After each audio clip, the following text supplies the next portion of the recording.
treat our children. Betsy DeVos is a bad person.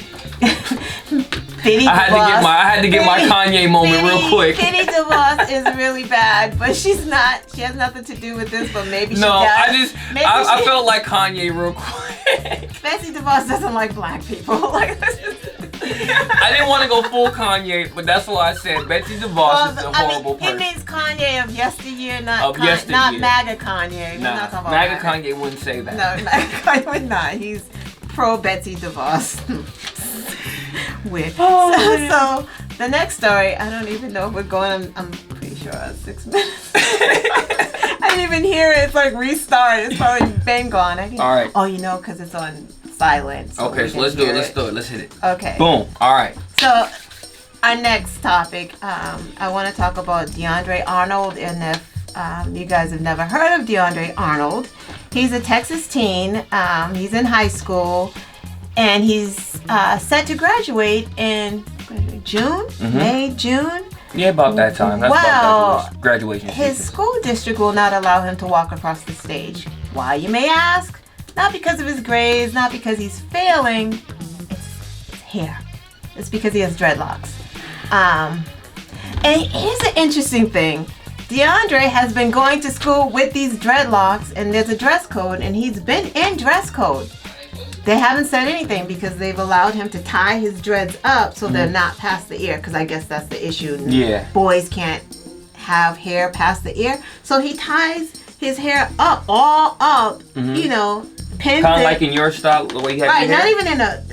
Not even like this, because this would probably be too drastic for them. They might have a like connection. he kind of twists it and just pins it, so it's not sticking up anywhere. So he's in dress code. So when he came back from Christmas break, they changed the rules on him and said you just can't have long hair because I guess the issue was he couldn't have accessories because he was using accessories, like little beads and yes, that's the reason why. Because his family fought it. Like, what are you talking about? He's never been out of dress code. You've never complained. Now all of a sudden you're complaining about his dreads, and they're saying, well, it's because we don't allow accessories in the hair. So if he didn't have the accessories, his hair would be too long.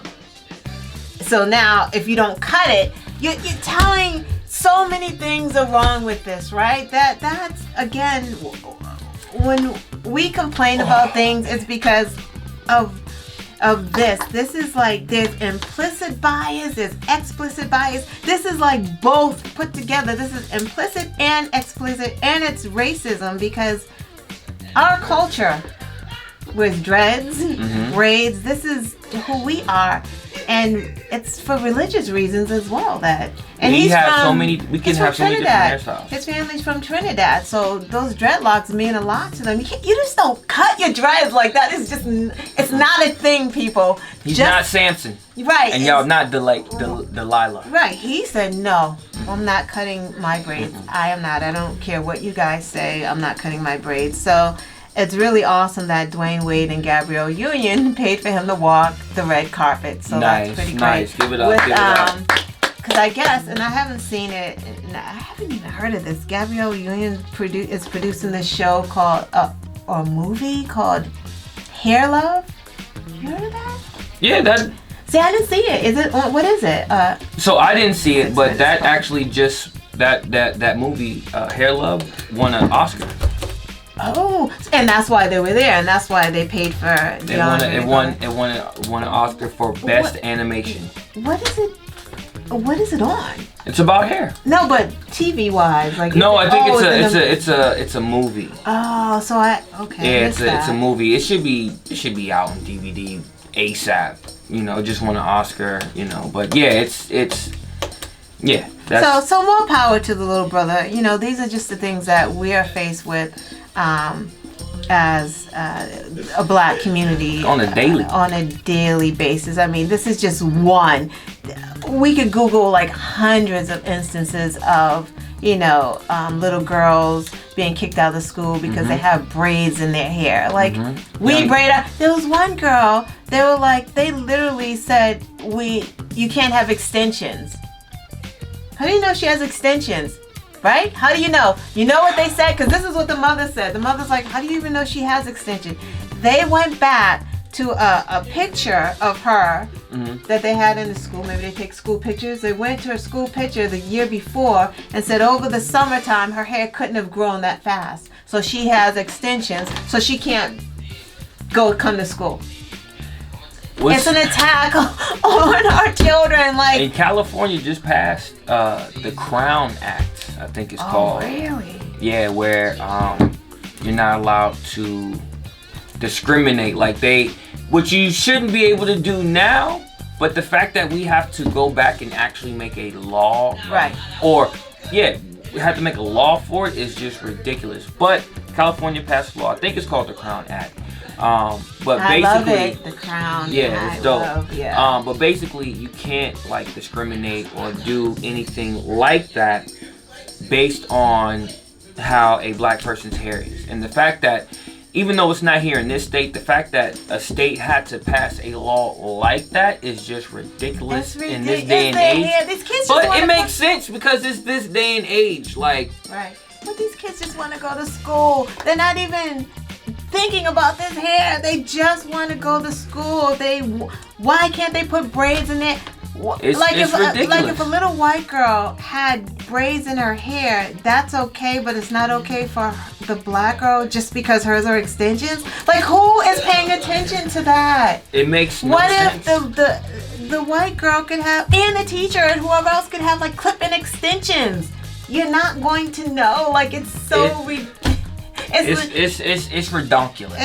It's just a reason to pick at our children. Leave our children alone. Leave our hair alone. Children have to deal with it. Adults have to deal with it. This is why, women are moving over to the natural hair movement, because it's like, you know what? Forget that. I don't care what my job says. I'm going to rock my afro because that is who we are. We shouldn't be afraid to rock. We can rock it natural. We can rock it straight. We can rock it any way we want. Just let us rock it. We got 1,000. There's 1,000 different hairstyles. Oh wait. Oh no. Sorry about that. I thought that fake was like somebody. Somebody's writing questions. No. People are jumping on the stream. I thought it was Brother Oreo jumping on. So big shout out to everybody that's tuning in. Thank y'all for tuning in.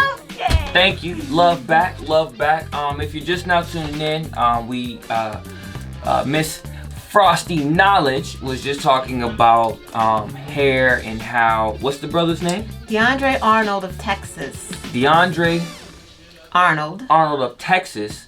If you're not familiar with him, his school would not allow him to graduate because of his hair. I think he can graduate. They won't allow him. They didn't allow him to walk the stage. Won't. He's supposed to graduate this year. Spring. Right, exactly. And they won't let him walk across the stage because of his hair, but because of his dreadlocks.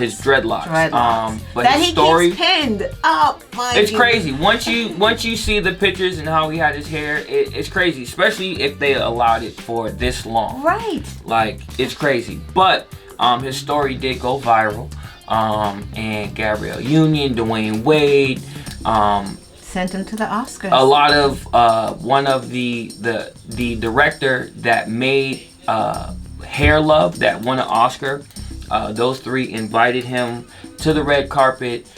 They even said that they would pay for his college tuition when Alicia he went to college. Keys gave him $20,000 for his tuition. So I think that's what it was then. Yeah. I think that's what it was. Yeah. So yeah, the $20,000, Yeah.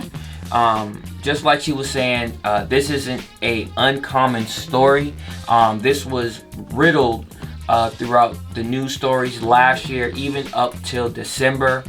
I've seen numerous cases where kids as young as 6, young boys, young girls, not being allowed to go to school because of their hair. But you know what that is too? That, and just like you were just talking about Samson, what it is like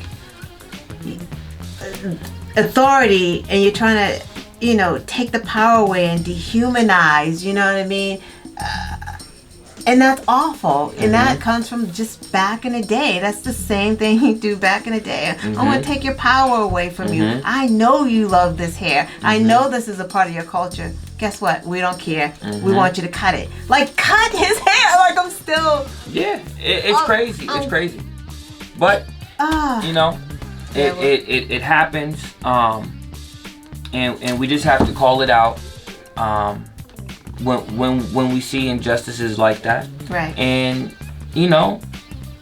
hopefully these people, the school, well, the school board, sued. whoever. So just know, if you come for our kids, we're gonna come for you. That's ridiculous. You can't do that. That's ridiculous. It's bottom line.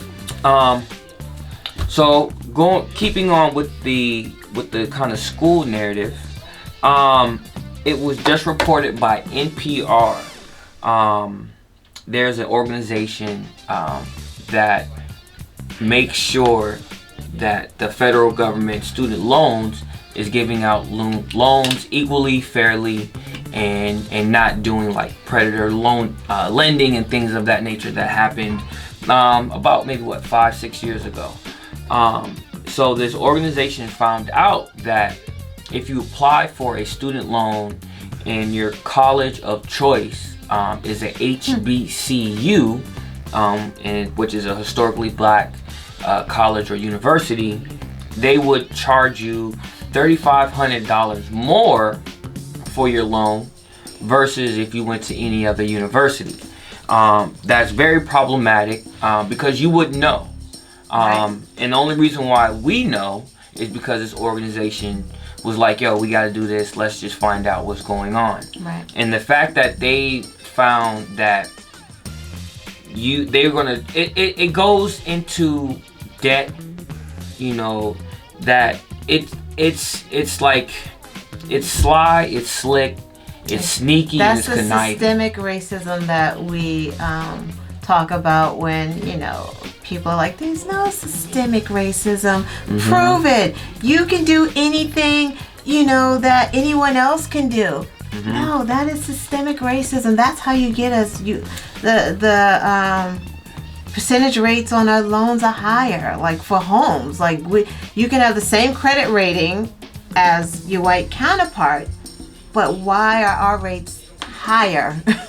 That's why we need somebody that will fight and get rid of that. I want to make sure that when my son gets of age, that he's able to, if he wants, be able to buy a home. Right. Either because he has a good job so he can afford one by himself, or if he has a partner and they're financially able to purchase a home. I want that to happen. Right. But even before that, we need a livable minimum wage. We need to be able to afford rent. We need to be able to just walk down the street, go in the store, get what. Oh, see, it fell. That's tape. And see, that lets you know. Our props are falling. That lets you know. Send in some props, please. If you guys have art, anything. Fight poverty, not the poor. That was just letting referring to that. Fight poverty, not the poor. Fight poverty means having a livable minimum wage. Yes. Making sure that. And I always do this, but I always try to tie it in with making sure, one, you're registered to vote, and voting for someone that is talking about and fighting for the issues that you believe in. Not the issues that they believe in, but you. They work for you. You know what I'm saying? Your tax dollars, when you go pay your taxes, that helps them. That's how they get, make their money, because of us. We're paying them, you know? So what she was talking about when it comes to schools, what I was talking about when it comes to schools and school loans, you want to make sure that if you're trying to go back to school, you can afford it. Right. If your kids are going to school, you want to make sure that they can afford it. Of course, you're going to help out that you can afford it as well. Right. And if they're applying to want to go to an HBCU, which is awesome, which is dope in itself, the fact that they have to pay more for that education versus going to a non-HBCU is just completely messed up on all levels. Right. And the fact that you wouldn't even know. And that's a slick thing. That's slick, yo. That is. That's slick. You wouldn't have known. Right. You would have not. Never. No, I'm glad you found that, because I didn't know that, and you always wonder, like, why is Trump, giving money to the HBCUs? Because they run on that. They run hard on that, because that's my African Americans or my blacks or whatever he calls us. I don't know. My African American over there. Yeah, over there. But this is one of the things that they always pull out of their pockets, like what Trump gives to the HBCUs. But is he really? No, he's not, because he's getting it back right here. These are his buddies. Sally Mae, his buddies. Jessie Mae, his buddies. Jessie Mae was my grandmother. All the Mays, you know, he's getting that money back. Betsy DeVos is a horrible person. She is. Because she's in charge of student loan debt. Yeah. There was a bill that was in Congress, a student loan forgiveness that was going to cancel a lot of student loans debt. She said no. Yeah. The reason why she said no, and this is just another example of why we need to get money out of politics. The fact that Congress made it legal for corporations to bribe politicians is horrible in itself. But her family owns one of the biggest debt collection companies in the country. Their main way they collect debt, the main way they get money, student loan debt. Think about that. Her family owns the largest student loan debt collector in the country. That's why she got 10 yachts across the world. Yeah. But they own that company.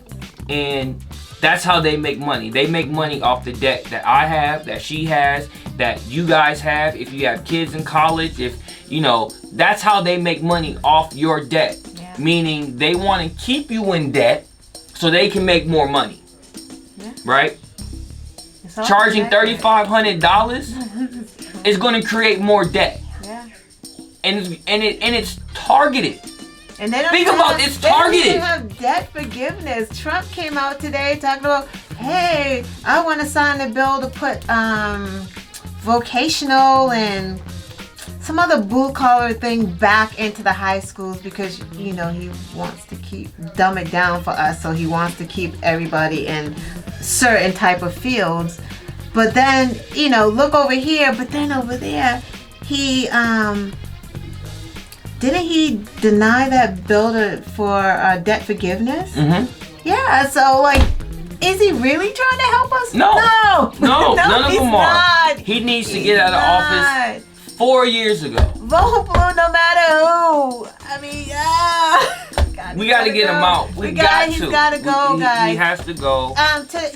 What is today? Oh, it was yesterday. What happened? I hope everyone registered for the primaries because the primaries are coming up, and I think Massachusetts is doing pre-primaries. You can vote ahead of the primaries. And I think that's coming up in a couple of weeks, so watch out for that. We'll have more information. Yeah, you can avoid the long line. About that next week. Sure. We'll have more information about that next week. But please, if you registered to vote, please get out there and vote. Please, it is imperative that you do, regardless if you're black, white, Asian, Indian. I don't care what nationality you are. If you are registered to vote in this state, please get out and vote. We need to get the Agent Orange out of office. He is doing the He's doing the most in the He's doing the most. He's doing the most while doing the least. He is doing the most. Exactly, while doing the least. Can I piggyback off of that? Just go right ahead. Really small. It's not even a topic, but I wanted to help you guys out since we were talking about HBCUs and them charging us more money, loans and stuff. So I just wanted to give a shout out to Southern New Hampshire University. My son goes there. Nice. My son is a chronic underachiever. So if there's anyone out there that has a kid that, barely made it out of high school, lazy, they have a program there that may help your kid. Cairo is that kid. He doesn't work unless he's up against the wall, and then he works. Southern New Hampshire University has this great program for, I think, 18 to maybe, telling us to hurry up, 18 to maybe 25 years old. The program's called Duet, and they're up underneath Southern New Hampshire University, and it's online school. Southern New Hampshire University is doing a tuition freeze. So their tuition's not going to go up until 2024 right now. Oh, nice. Mm-hmm. So the rates are low. So the rates are very low. He's scheduled to get his associate. Big accomplishment for my kid. So like I said, it's online, and the cool thing about Duet, they call it Duet, is because they work with an advisor. Nice. So he has an advisor that logs on to see what Cairo has been doing online to keep him on track. They have a campus downtown Boston on Milk Street, free food, the laptops are down there, nice. You know, couches, everything. So like just a real like student center. A student center that nice. has people that help you. Nice. It's not ABC, it deals with competencies. So if you want your associates, say you have 120 competencies you have to master for your degree in, say, business. And it's like you don't just do the work and it's done. It's going to be a back and forth with professors until you master that project. Nice. So, that's what's up. Right. So and the loan is in his name. So nice. And I think he'll probably leave school with $7,000 debt, which is good for an associate's degree. So anybody with a kid like that, Southern New Hampshire University, Duet, DM me. I can tell you about it. It's a godsend because my kid doesn't like school at all. Mm-hmm. So that's great. Nice. I love that school. Nice. I just wanted to put this out there. It may be common knowledge for some. It may not be for others.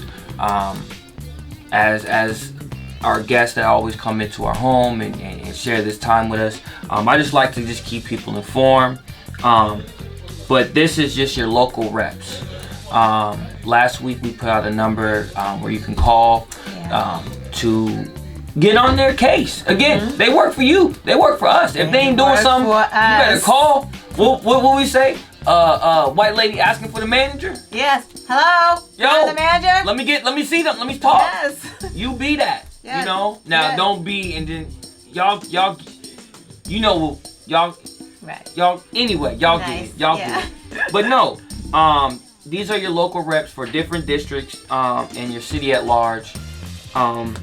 So for your local reps for District 3 is Frank Baker. So if you live in District 3, how do we know what District 3 is? And this is my fault. I forgot to write down the areas that these districts are in. So I do apologize. But when you come back for the rerun, at the bottom somewhere down here, it'll be the person, district, and where that particular district they are from. So Frank Baker is from District 3. Andrea Campbell is from District 4. And Kim Janey's from District 7, which is Boston. I knew that. That's why I wrote it. So District 7 is Boston.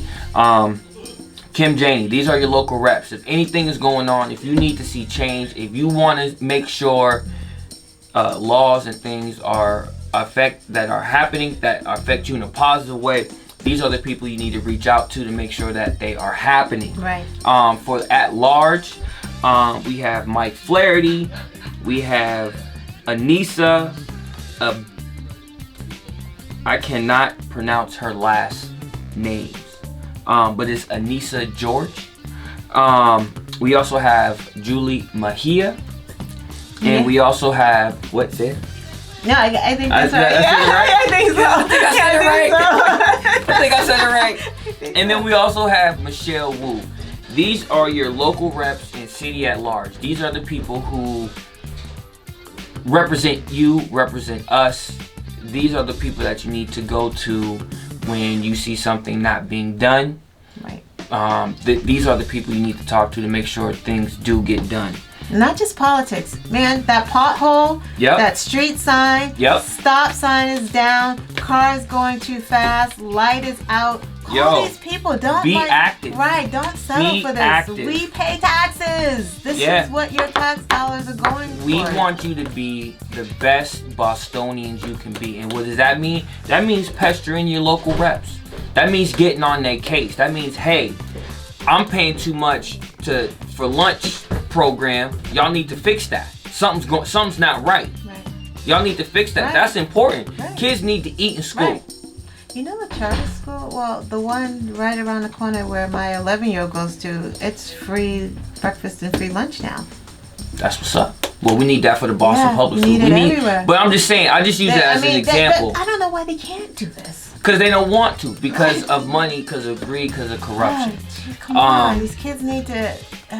And that also goes back to something we said last week. The 2020 census. Please. Yes. When they come knocking at your door, fill it out. Is that how they do it? They do that? Like yeah. In Boston, they knock out the... They literally go door to door. Do they put something in the mail too? They either... I'm not sure if they put something in the mail, but they will knock and because they need a physical body. I'm not gonna lie, mine is right with my mail and I haven't done it yet. Only because I think when I open it, I'm gonna have to renew the dog's license. And I'm gonna have to take him to the vet because not a driver's license. No, because it's all the dog's license. Because it's all in one. Oh right? yeah? Yeah, they have a dog catcher or whatever, and they'll fine you if he doesn't have an up-to-date license and shot. I don't have a dog, so I didn't even know. So that's why mine is like sitting there because I think his shots are outdated.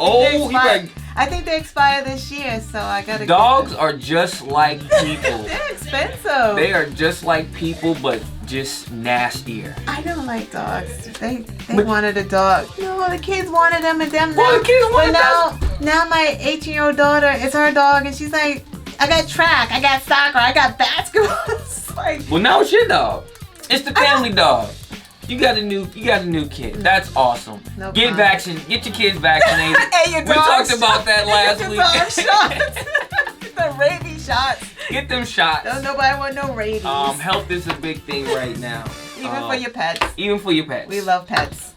So what else you got for us? Okay, so my last topic, real quick, I just wanted to actually say thank you to the Boston Teachers Union because they got it right this time. Nice. So in honor of Black History Month, which we believe, if you ask Black people, we will tell you that Black history cannot be fit in 1 month. It's every day, 365. Every day. And for those of you who are confused about why there needs to be a Black History Month, I'm going to share something with you. But before that, I'm going to share a little tidbit. Go ahead. I've been working at law firms for a very long time, just in office, whatever. And there's it's not overt racism. It's like, what do you call those things? Biases? Yeah, there's the biases, and then there's the oh my God, I can't think. Forget about it. And I'm gonna remember them after what it's called. Mm-hmm. But whatever the case is, I was in the elevator and I had my Ebony books because it reminded me of this Ebony Essence because those are Black magazines. Great magazines. And the white woman goes, "Why do you need those? There's no magazine called Ivory." And I'm like, but every magazine is Ivory. Every magazine is an Ivory magazine. It may not have the name Ivory, but Sports Illustrated, white magazine. Homes and Garden, white magazine. All the magazines are white magazines. Let us have the 3 Ebony, Essence, and Jet magazines. That is why we have these, because every magazine is a white magazine. So I don't know what my point was. No, basically your point is we just want equal. Right. We want to be equal. Right. So Black History Month, we just exactly every day to us seems like a white day. White people are celebrated on the commercials. It's getting a little better now, but we're not represented. We're underrepresented in the stores. If you go into Target and you're looking for a black doll, there may be 1, 2, I don't know. It's just not a lot. We just want fair representation. Right, we want fair representation. Just now you're starting to get our hair products in your store because before you couldn't find Black hair products. We just want fair representation. Correct. I don't want to keep going on about that, but that's why we say Black History Month is every day. That's why we celebrate Black history, because we want fair representation, and we have not had that for a gang of years, like just hundreds of years. Yeah. So, but I did want to shout out the Boston Teachers Union because in honor of Black history, they did a Black Lives Matter initiative. Nice. That's what's up. BLM. And for those of you who don't know what Black Lives Matter is, you should know what Black Lives Matter is, but just in case you don't, it was founded by 3 women, Alicia Garza, Patrice Cullors, Cullors, from Alabama. I don't pronounce words well. And Opal Tomeli, I don't know, I'm sorry. But these 3 women, they started Black Lives Matter in 2013 after George Zimmerman was acquitted of murdering Trayvon Martin. They felt so sad. Yeah, they felt like, our lives just don't matter. And it's true, our lives don't matter. And don't get it twisted, Black Lives Matter does not mean that no one else's life. Right, it's not anti-white. Mm-hmm. It doesn't mean no one else's life matters. It means Black Lives Matter 2, T-O-O. That's what this means. Yep. Black Lives Matter 2. So they wanted to do an initiative with the black children about Black Lives Mattering. This wasn't anything that was anti-police. It was nice. Day 1 was about empathy. Mm-hmm. Day 2, love. 3, caring. Because a lot of these kids in the black community suffer from post-traumatic stress disorder. They're suffering from PTSD because they see a lot. A lot is happening. The black community is tight. Sometimes we don't look tight, but we're tight. Mm-hmm. And when Trayvon Martin was murdered, that was like my son. I'm sure it felt like your son. Mm-hmm. I cry like I have a son. That could have been my son. Mm-hmm. When unarmed black men are murdered, for selling cigarettes in front of a. He wasn't even selling cigarettes that day. That's just not even that day. Oh, he wasn't. That's just outside of a store. He was actually there, breaking up a fight, and the media, the New York media, just used that because he did sell Lucy's from that particular location, but on that day. He wasn't. He was just out there. Garner, right? Is that Garner? Yeah. Okay, Garner. Yeah. He was just out there, just chilling, talking with the fellas, and then a situation happened. He happened to be there, tried to break it up, tried to be the good, outstanding citizen that a lot of these people want to see and talk about and say a lot of people in the black community don't live up to, and you need to just, throw them against the wall and frisk them and pat them down. But if y'all don't know who that reference, y'all figure that out later. But it's we just want justice. We want to be equal. That's it. Equal, and our kids are being traumatized because they see this. They see unarmed black men and unarmed children. We have to teach our children differently. I have to teach my son, because he's almost 20. And he's always in somebody's car, I don't know, but if the car gets stopped, I have to try to tell him what to do, you know what I mean? He's not going to be like, do you have a search warrant to search my... They don't know, and I really don't want him to get into a confrontation like that with the cops. It's just we all want our kids safe. We want our kids safe, and there's actually, someone did a video, a parent, on the whole what to do. Like he acted it out with his son, what to do if you get stopped by the police. We're not saying all police are bad. No, we're not saying that, and it's not true. But I think that a lot of them go into the job with these biases, and they see black children as adults. They see black men as animals, and once you do that, you're gonna be trigger happy because you're afraid. You're going in with these biases and you're afraid. Long story short, some Boston Teachers Union wanted to just let these kids know that, your lives do matter. Mm-hmm. So, who got upset about this? Boston Police Union. The head of the Boston Police Union, Mr. Leary, sent a letter to the Boston Teachers Union, who, by the way, Mayor Walsh did support the teachers, so I just want to shout out to Mayor Walsh. He did do that. Give credit where credit's due. We gotta give him some credit because we did vote him in, and he's supposed to do what he did.